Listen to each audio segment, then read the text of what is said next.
موقع صوت المسيح الحر www.free-christian-voice.net يقدم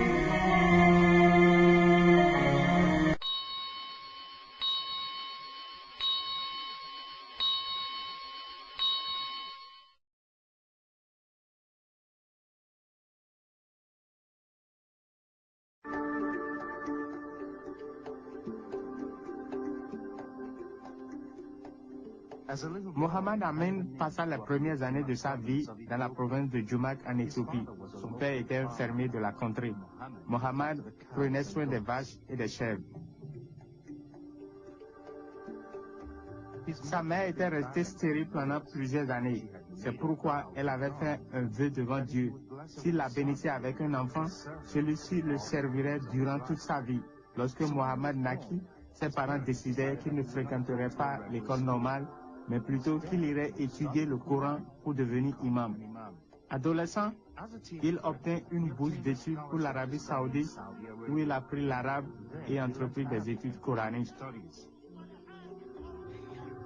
En parlant de son séjour en Arabie Saoudite, il raconte: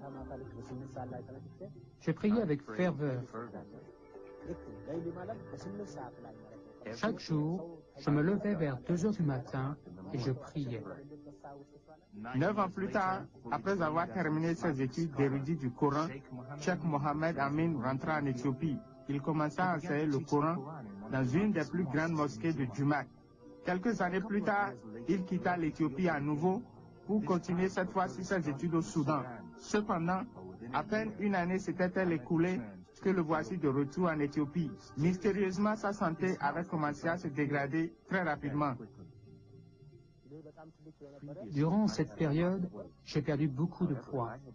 Je suis devenu un squelette ambulant. J'ai perdu mes cheveux.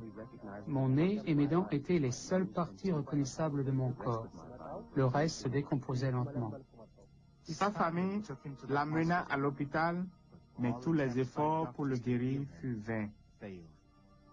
J'avais des furoncles et des plaies douloureuses qui me couvraient de la tête aux pieds. Pendant des années, Mohamed avait gardé un secret. Alors qu'il était respecté en tant qu'homme de religion, en fait, il couchait avec des prostituées. Dans ma vie privée, j'étais l'un des pires pécheurs. Je ne dis pas cela par humilité, mais parce que j'ai honte. Je ne suis pas fier de ce que j'ai fait. J'ai contracté le sida à cause de la promiscuité que je vivais. Mais c'est à ce moment-là que le miracle s'accomplit. Très tard une nuit, j'ai eu une vision. La chambre de l'hôpital devenait de plus en plus lumineuse. Jésus, habillé en médecin, est entré dans ma chambre et s'est tenu debout devant mon lit. Il m'a contemplé avec amour et affection et m'a dit: Mohamed, lève-toi. Je ne peux pas bien traduire mes sentiments de ce moment-là. J'étais rempli de joie, de paix et de contentement. c'est à cet instant-là que Mohamed crut en sa guérison. Maintenant, je crois que Jésus est le Fils de Dieu. J'ai décidé de le suivre. Mohamed était allaité depuis 5 mois. Il certifie qu'à peine une semaine après que Jésus lui est apparu, il commença à marcher de nouveau. Mais l'histoire ne s'arrête pas là. Des examens de détection du sida avaient d'abord révélé la maturité de la maladie. Les nouveaux examens montraient que Mohamed, au-delà de la vraisemblance, n'avait plus le sida. Miraculeusement, Cheikh Mohamed Amin avait été guéri du sida. Freyo Lama est un évangéliste éthiopien. Il rencontra Cheikh Mohamed Amin peu après sa sortie de l'hôpital. Freyo raccompagna Mohamed à la maison, lui offrit un lit et lui lava régulièrement ses plaies et ses blessures.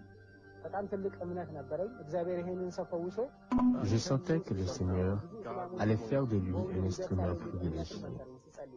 Ce fut un acte de compassion qui changea complètement la vie de Cheikh Mohamed Amin.